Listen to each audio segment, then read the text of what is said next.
Guys আপনারা জানেন যে আমরা চাষাবাতি মিল্লা ফানি ভিডিও বানাই, তো 2-3 দিন ধরে আমরা ফানি ভিডিও কিন্তু বানাইতে পারতেছি না।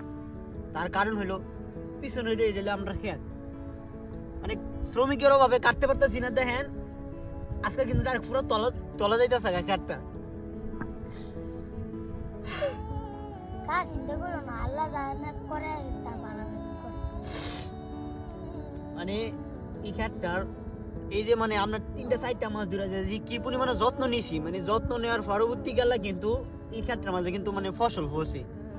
কিন্তু আজকে মানে কালকে কিন্তু আমি জায়গার মধ্যে একটা ভিডিও করছিলাম, দেখেন মানে একদিনের ব্যবধানে কি পরিমাণে পান হইতেছে।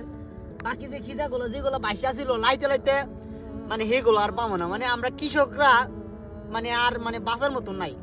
তো এইরকম একটা পজিশনের মধ্যে মানে ফানি ভিডিও মানে বানানোটা মানে খুবই কষ্টকর।